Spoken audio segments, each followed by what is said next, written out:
Hello, welcome to Secure Talk, your trusted source of information on the latest threats, trends, tools, and technology related to cybersecurity and compliance. Hello, everybody. Welcome to Secure Talk. Secure Talk is brought to you by AdaQuest, your cybersecurity and compliance partner. My name is Mark Schreiner, and I'll be your host for this episode of Secure Talk.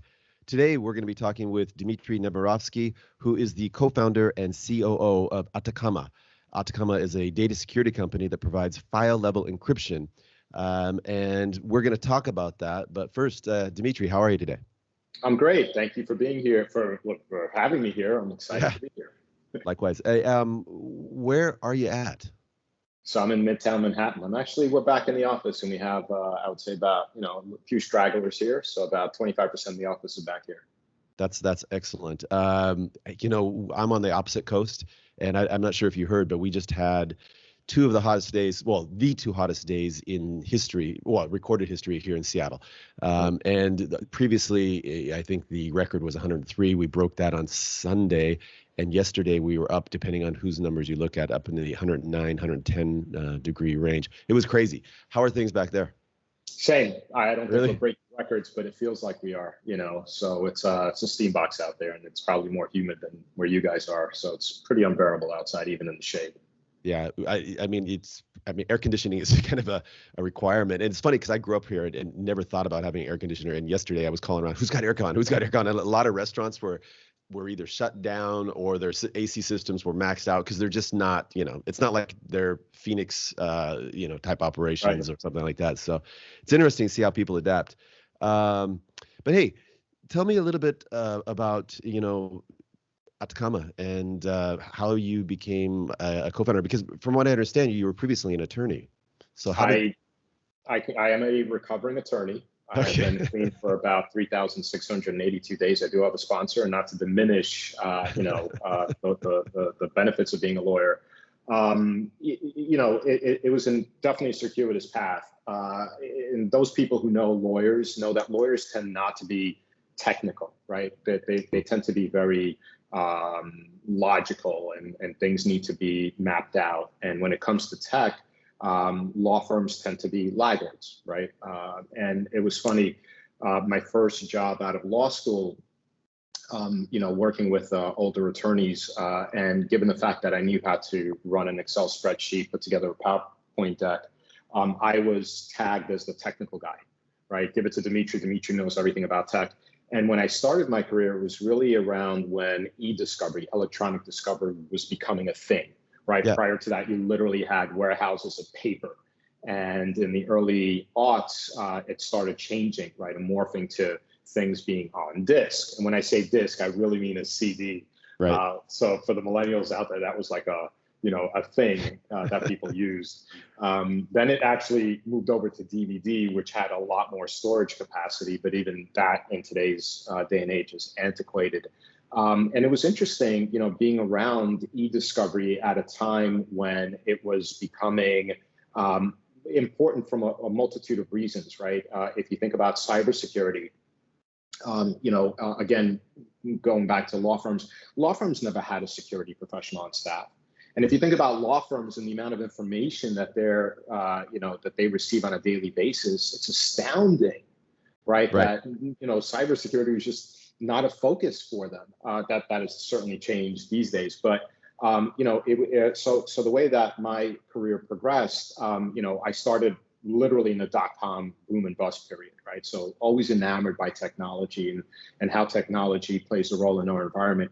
And fast forward to around 2012, 2013, I got enamored by cryptocurrency.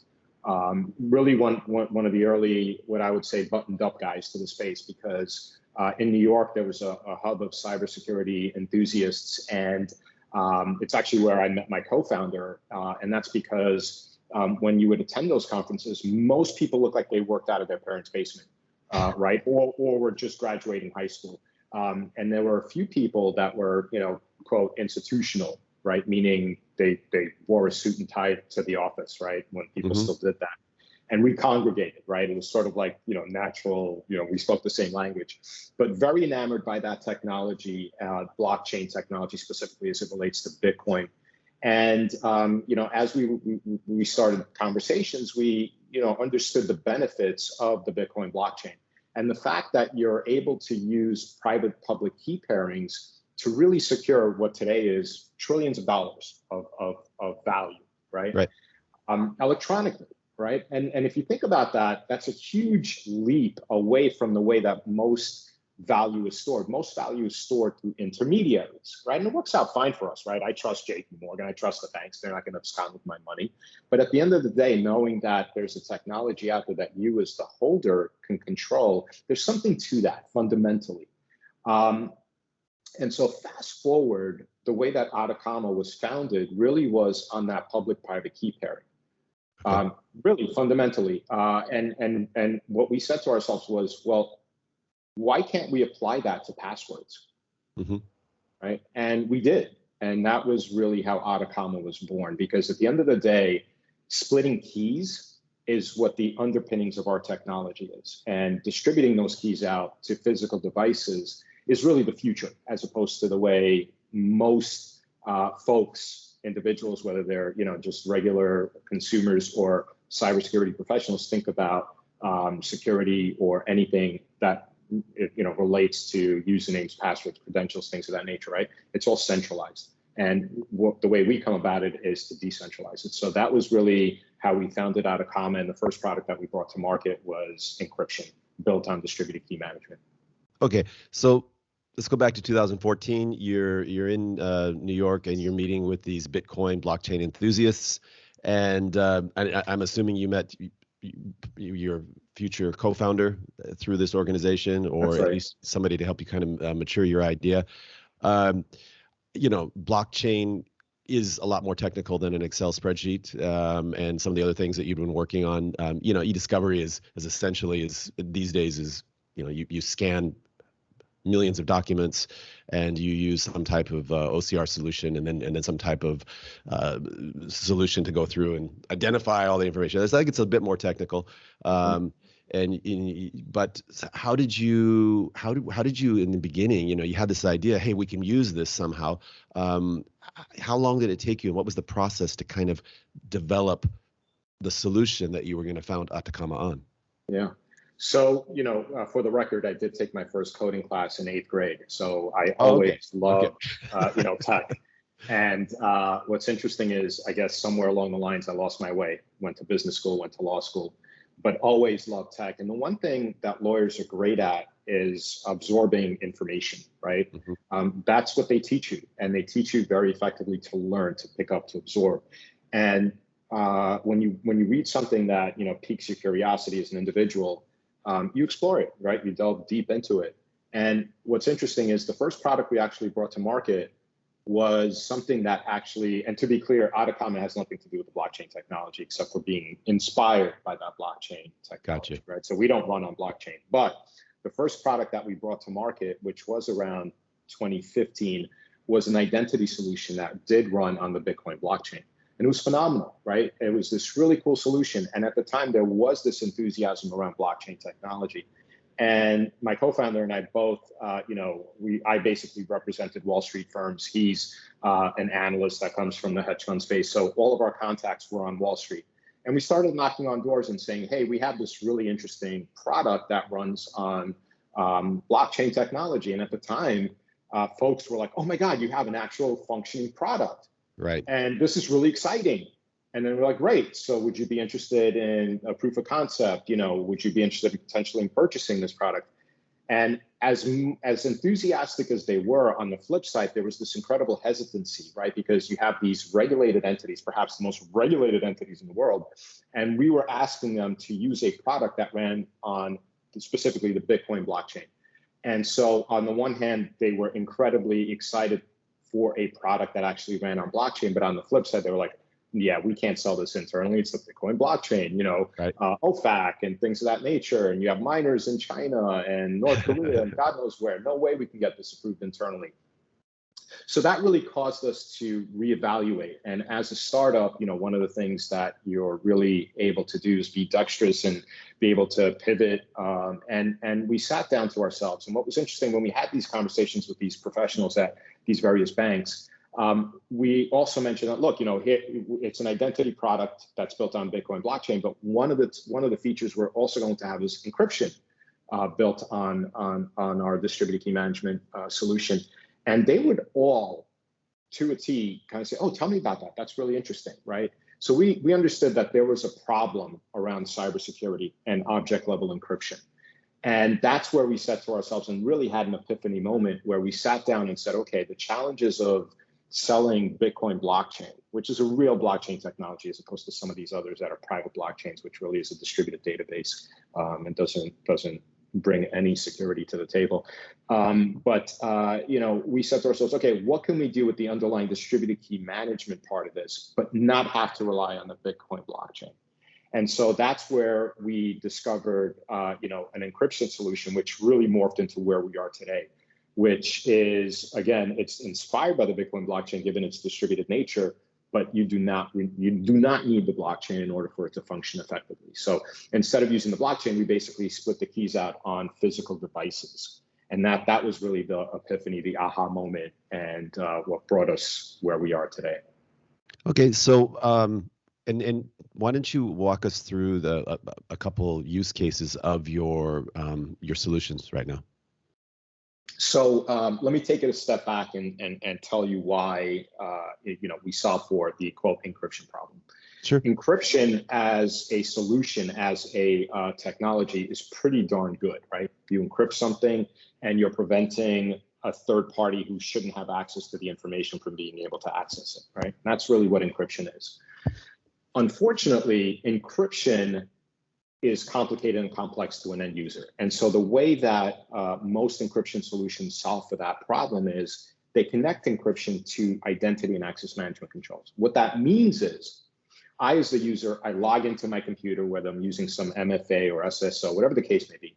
I've authenticated myself to the network, to the system. And that's great from a user standpoint, because now anything that's encrypted and is available to me as the authorized user is instantly available to me, right? It's just completely transparent. There's nothing I need to do as the user. Awesome from a UX UI standpoint. From a security standpoint, not so great. Why? Because if my credentials are compromised, which, by the way, most of the attacks we continuously read in the headlines, they're the result of compromised credentials, right? And if my credentials are compromised and the adversary is able to convince the network system that they are the quote authorized user, well, now that adversary has everything available to them wholesale. With our solution, we are by design disconnected from any identity and access management controls. We do not rely on any federated identity-based solution, no roots of trust-based solutions, right? So, our security guarantee is if a user's credentials are compromised, anything encrypted by Atakama remains encrypted. And this is why. So instead of using that username and password, what we do is we encrypt each file, right? Each file with its own unique encryption key. And we utilize AES 256, which is, NIST standard military grade encryption algorithm. We just repurposed it for our solution. And when each file gets its own encryption key, the software intelligently splits that key up into pieces, key shards, and distributes those key shards across physical devices controlled by the user. So the normal deployment at an organization is a key shard lives in the file itself, right? And a key shard resides on the Atakama mobile app running on the user's smartphone. So from a user standpoint, it looks and feels very much like a multi-factor, right? Where they're using their phone to unlock a file. Right. But behind the scenes, the cryptographic engine that allows that to happen is incredibly secure, because now an adversary not only has to compromise my credentials, break into my computer, get into my system, they also now need to hack another of my devices, which is the smartphone. Not impossible, right? There's no such thing as impossible when it comes to cybersecurity, but a hell of a lot more complex, and really not the attack that's being perpetrated these days when you have the adversary sitting 6,000 miles away. Very difficult to hack into multiple devices belonging to the same user.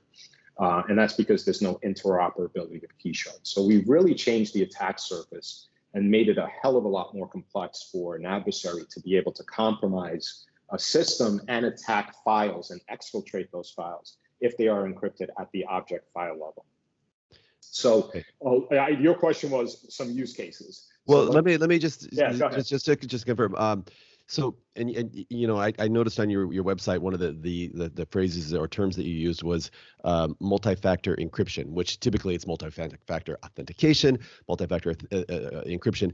And if I get this correctly, regardless of where the file is, I'm going to, well, you tell me, if I have a file, it's been encrypted. In order for me to unencrypt it, I need both my identity and a device, us. So it could be the device that you sent it on, or does it always come through my phone? I always need the authenticator or the authentication app on my phone. Is that?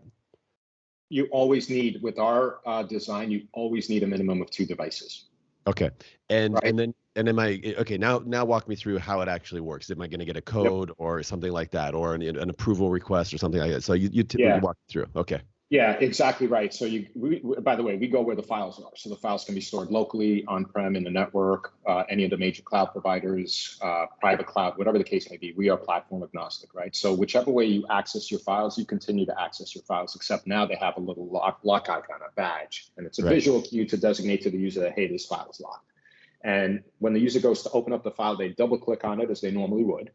Doesn't automatically open up. Instead, they get that push notification to the Atakama mobile app running on their phone. Mm-hmm. And when they see the pop-up, it's from a security standpoint, this is important. It's asking them to approve the opening event for that specific file. So they know exactly what's going on there.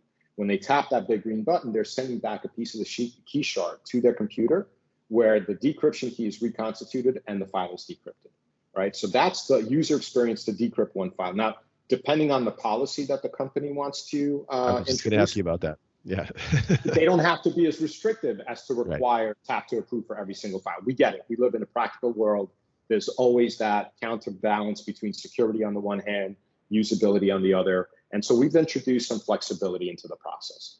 And instead of tapping that big green button, they can long hold that big green button and launch a session window, right? Where, for example, you can open up the next 100 files over 8 hours. The app will run it on the phone. The user does not have to affirmatively tap approve for every single file. Now, what's interesting is if you ask our security professionals, our engineers on staff who build the software, they hate that. They're like, no, everyone should tap approve for every single file, right? Because ask them if they want to get every time that they want elevated admin rights. Do they want to do it, or do they want to have a window of opportunity? And most of the time they'll do just in time and say, hey man, I'm going to be working on this. I want global admin for the next 4 hours. I don't want to do it task by task by task. Yeah. But we get what they're saying there. So exactly. Yeah. And I think it's philosophical in a way, but I get it and we appreciate it. But the point is, you always want to find, like we get the question of, oh, well, why can't you automate the process? And the reason why you don't want to automate the process is as soon as you automate it, you've removed all of the security in the system, because anything that's automated can be socially engineered, it can be attacked. Whereas that inconvenience of having to tap your phone, that's the security. That's what changes us or differentiates us from everyone else. I totally get that. What about automation in terms of document type detection or sensitive information detection? So if there's any PII or any, social security numbers, I mean, so there's ways that you can detect that and then auto force a certain policy, for example. Does Atakama support that type of functionality? It absolutely does. And in fact, we work, one of our best use cases and where we're seeing the most traction right now is when Atakama is bolted onto an existing data discovery and classification tool, right? And those tools are out there. They're scanning the environment. They're looking for the PII. They're looking for that sensitive information. They're appending labels to the files, right? We call it, sensitive. We read those labels and we can instantly, pursuant to policy and with no subjectivity on the part of the user, instantly encrypt that file wherever it is. So a user, goes to their folder and all of a sudden they see a bunch of files that have lock icons on them and others that don't, right? And who cares about those others because they don't have anything that's sensitive in them. But the ones that do, now they're instantly protected. So it's a great 1-2 punch, right? You have the one software out there looking for the information that is at risk, and then you have the other tool, which is instantly, pursuant to policy, protecting that information. Excellent. You mentioned that you work with other, data detection or data loss prevention or the tools that help you kind of identify the type of data and the policies that are attached. Does that include Office 365, the tools that that Microsoft kind of wraps around O365?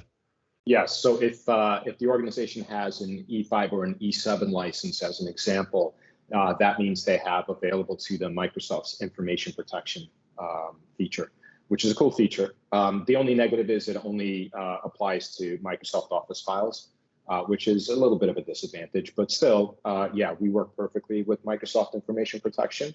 So to the extent that tool appends a label to a file, we can encrypt it in place. Excellent. Well, it sounds like an amazing technology and something that, I mean, why not, right? why wouldn't you have this?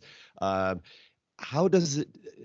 Do you have any type of? I'm kind of thinking ahead here. One of the biggest threats right now is ransomware attacks, right? And so, are there any applications where, since the document is encrypted, are you able to prevent, or are you able to kind of facilitate a restoration or backup if the system, has been compromised? Yeah. So we're not going to prevent the attack. The attack is going to happen, right? Here's what we do prevent, however.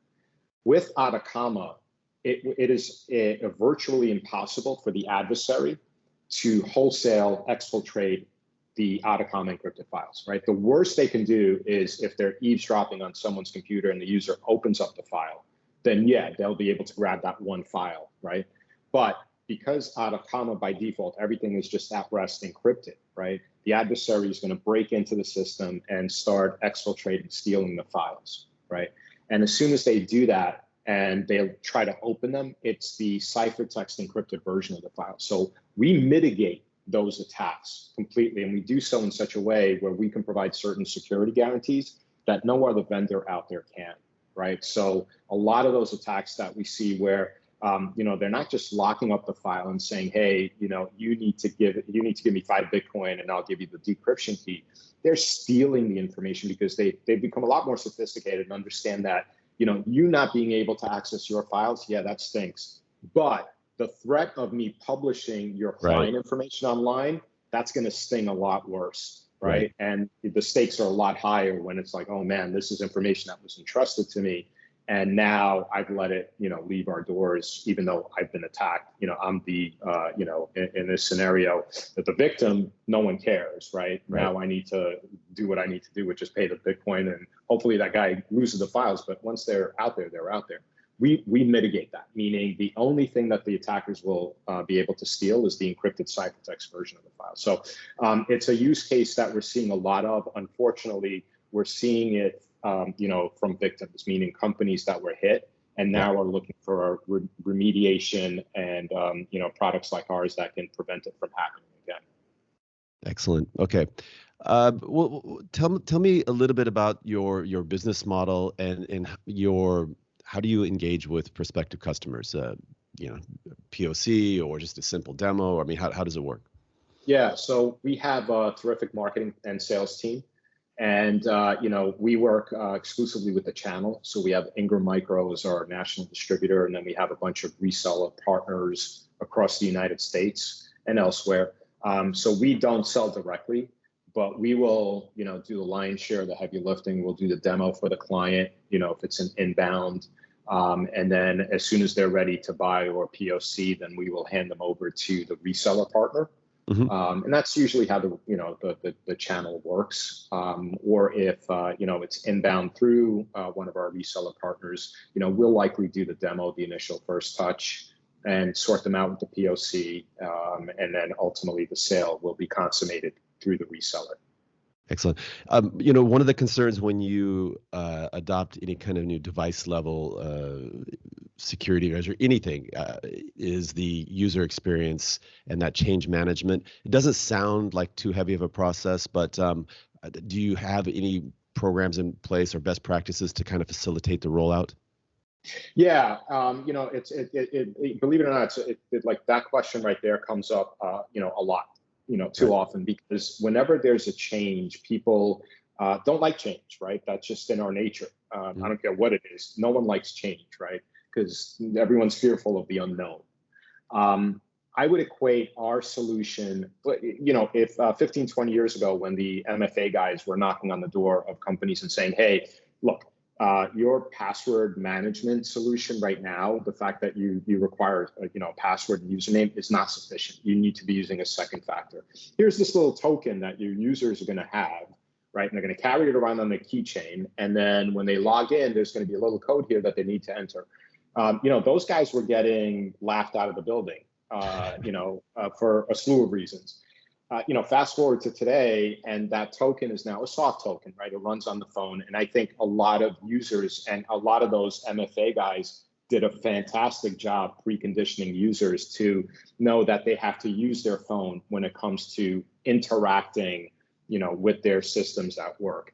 And that's the norm. That is the future. And so we always, get that question, and the hesitancy. It's like, oh man, my users, they hate me already. I make them do this, that, and the other thing. They just want to get to work and get into their computer and do whatever they need to do. That extra step, this is going to be so annoying.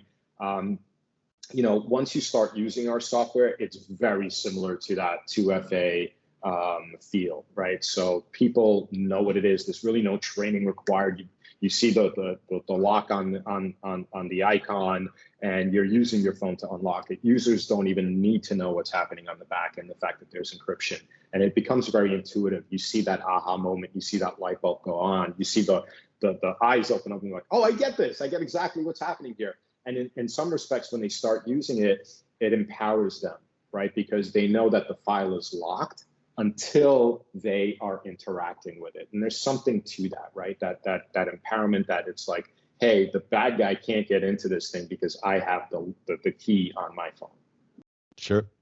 And can you maybe take a step back? I'd like to hear a little bit about your journey from you had this idea and you co-founded a company.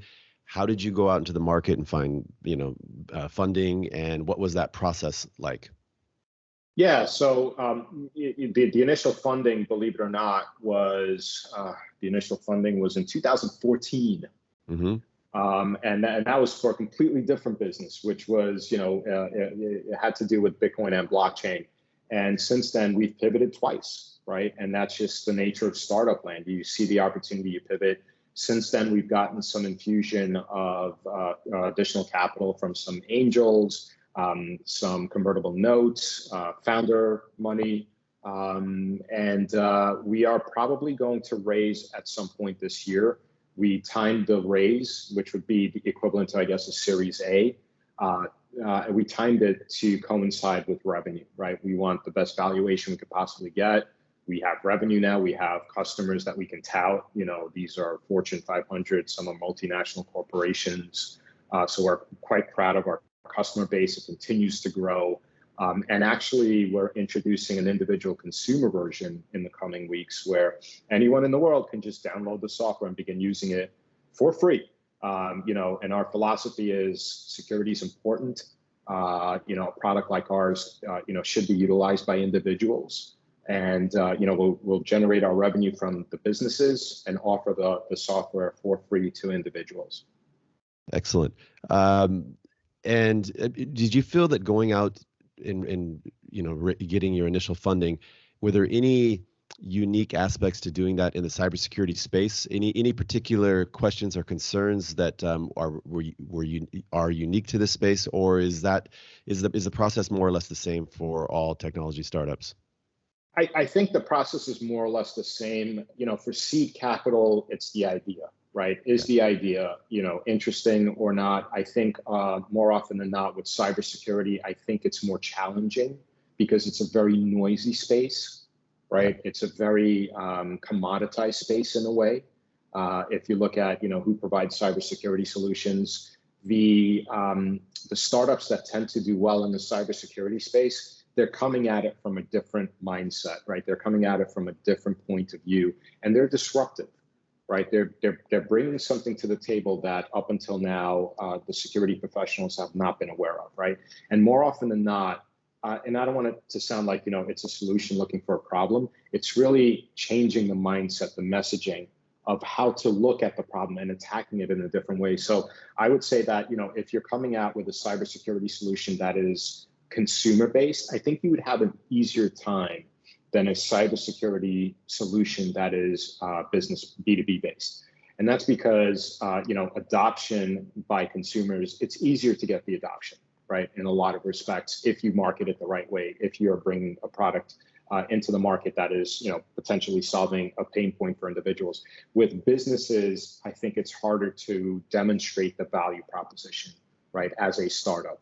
Unless, you're from Israel and, you've started and exited, a bunch of companies in the past, in which case it's a blank check process. That's interesting. I was going to ask you if any advice for people in similar positions launching a startup in cybersecurity, but I think you kind of already gave the advice there. You have to identify, you come at it from a different angle, and probably, going B2C might be an option as well. You went B2B first. Yeah. I would assume that securing a distribution agreement with Ingram or a company like that is a huge win for you. For sure, getting in place with Ingram, it gives you a sense of gravitas. Then when you're speaking to the reseller partners, it makes it a hell of a lot more easier to enter into agreements with them, because then you're not negotiating one-on-one, right? And that's the benefit. The speed to market is just there. They do a phenomenal job with pricing and making sure that you have everything in place in order, to be able to actually close opportunities. So yeah, signing up with an Ingram is fantastic. I would also say that, entering into strategic alliances with other vendors also important to us, because as an unknown quantity, it's a lot easier, not easy, a lot easier to walk into an opportunity and say, hey, you're using product X. Here are the benefits of using product X combined with product Y. If it's a narrative that the security professional can really wrap their minds around, it makes the sale process that much easier and quicker, because, at the end of the day, companies are out there, they have initiatives to make sure that they are as buttoned up as they could possibly be. It's not, as a cybersecurity professional, it's always forward looking, right? You can't look backwards and say, man, I did a great job in 2020.